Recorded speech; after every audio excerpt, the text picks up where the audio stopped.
ગેમઝોનમાં આગ લાગતા 32 લોકોએ જીવ ગુમાવવાનો વારો આવ્યો છે। ગેમઝોનની ઘટના બાદ વીટીવી ન્યૂઝની ટીમે અમદાવાદીઓની પ્રતિક્રિયા જાણી હતી। રાજકોટ ગેમઝોન દુર્ઘટનાને લઈને અમદાવાદીઓએ દુઃખ વ્યક્ત કરી તંત્રની બેદરકારીને કારણે નિર્દોષ લોકોએ જીવ ગુમાવ્યો હોવાના વસવસા સાથે રોષ વ્યક્ત કર્યો છે।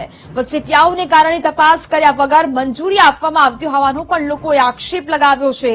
ગેમઝોન જેવા સ્થળ પર દરરોજ તપાસ કરવાની વ્યવસ્થા ગોઠવાય તેવી માંગ કરી છે।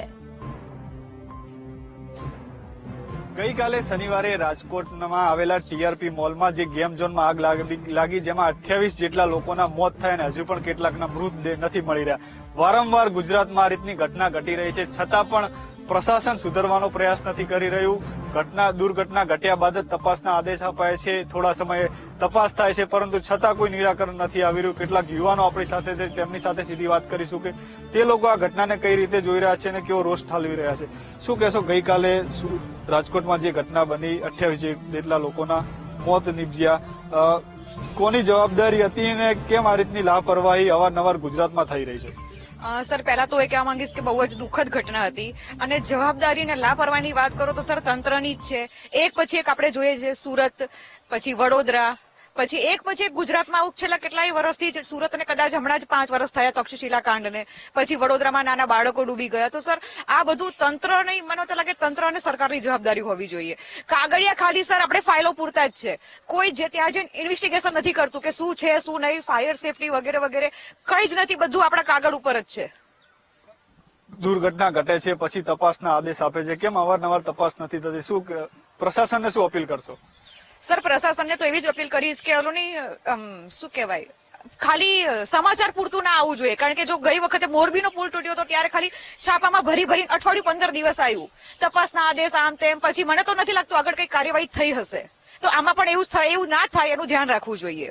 ચોક્કસથી યોગ્ય તપાસ થાય તેવું લોકો કહી રહ્યા છે। શું કહેશો, યુવાન તરીકે આ રીતની વારંવાર દુર્ઘટના ઘટી રહી છે, પરિવાર કેટલા દુઃખી હોય છે આ રીતની દુર્ઘટના ઘટવાને કારણે, અને હજુ પણ કેટલાક ગેમિંગ ઝોન ચાલી રહ્યા છે, તો તમે જતા સમયે કેવા વિચાર કરશો?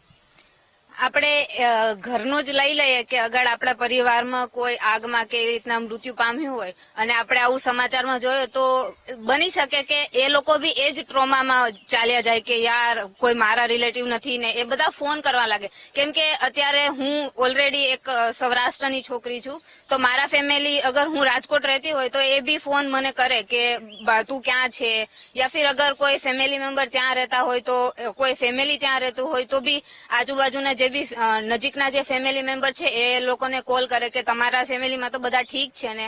આવી રીતના એ લોકો વારંવાર વાતચીત કરતા રહેતા હોય છે।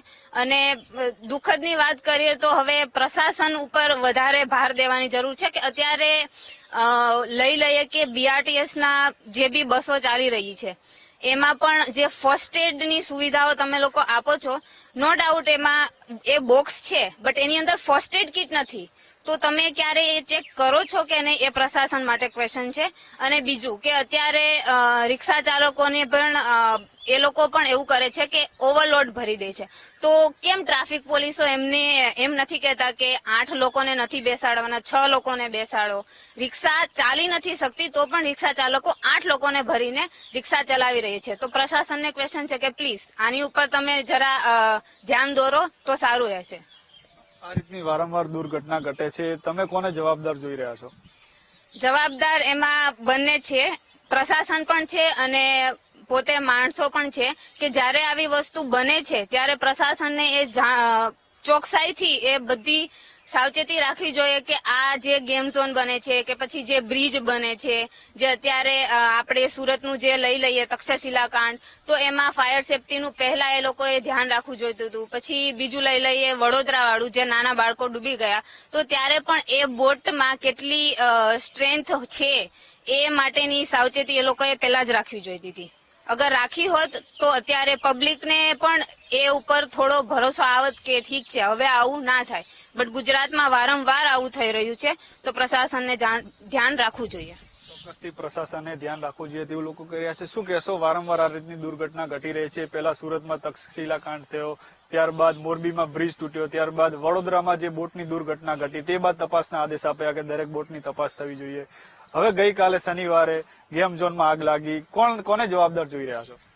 100% જવાબદાર આમાં પ્રશાસન જ છે, પણ પ્રશાસનની સાથે સાથે જે પણ આ સિસ્ટમ કે જે ટેન્ડર થ્રુ જે લોકોને કોન્ટ્રાક્ટ બેઝિસ ઉપર આપવામાં આવે છે, જે આ વચેટિયાઓ હું કહીશ કે જે લોકો સરકારના જ સાગરીતો છે કે જેમાં એ લોકોની જ સાંઠગાંઠ હોય છે, કમાવા માટેના એક ઇન્કમ સ્ત્રોત તરીકે એ લોકોને આપી દે છે, બરાબર છે.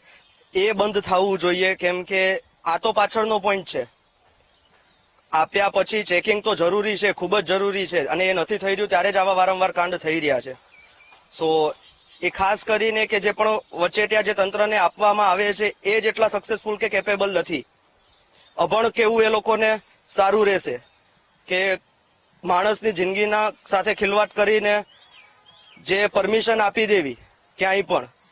બહુ જ ડેવલપમેન્ટ થઈ રહ્યું છે કન્સ્ટ્રક્શન થી માંડીને દરેક ઓલામાં, બરાબર છે, પણ જોવામાં નથી આવી રહ્યું એનું પાછળ શું થઈ રહ્યું છે, જે બેક સ્ટેજમાં શું ચાલી રહ્યું છે એ નથી ખબર.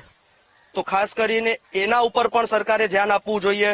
સરકાર દરેક જગ્યાએ પહોંચી નહીં શકે, બરાબર છે, પણ ખાસ કરીને આ વચેટિયાઓના લીધે જ આ બધું થઈ રહ્યું છે. શું કહેશો? સરકારને શું અપીલ કરશો વારંવાર આ રીતની દુર્ઘટના ન ઘટે તે માટે? સરકારને અપીલ કરીશ કે એક કમિટી દર વખતે બને જ છે, પણ એક એવી સ્ટ્રોંગ કમિટી બને કે જે ડેઇલી બેઝિસ ઉપર આ લોકોનું જ્યાં પણ જે તકેદારી રાખવી જોઈએ, બરાબર છે, તો એનું દર વખતે એ થવું જોઈએ કે ત્યાં એ જઈ શકે, ચેકિંગ કરી શકે, અને જે પણ ખૂટતા પોઈન્ટ હોય એમાં કડક કાર્યવાહી થાય એવી હું અપીલ કરું છું. ચોક્કસથી યુવાનો અહીંયા રોષ ઠાલવી રહ્યા છે. વારંવાર આ રીતની દુર્ઘટના ગુજરાતમાં ઘટી રહી છે. તપાસના આદેશ તો અપાય છે, પરંતુ અવારનવાર જે તપાસ થવી જોઈએ તે તપાસ થતી નથી. દુર્ઘટના ઘટ્યા બાદ જ સરકાર એક્શનમાં આવે છે, તપાસના આદેશ આપે છે, અને તે આદેશ બાદ જ થોડા દિવસ તપાસ ચાલે છે અને ફરી પાછી જે સ્થિતિ છે તે સ્થિતિ સર્જાય છે. કેમેરામેન દર્શક ઠાકોર સાથે અપૂર્વ સિસોદિયા, વીટીવી ન્યૂઝ.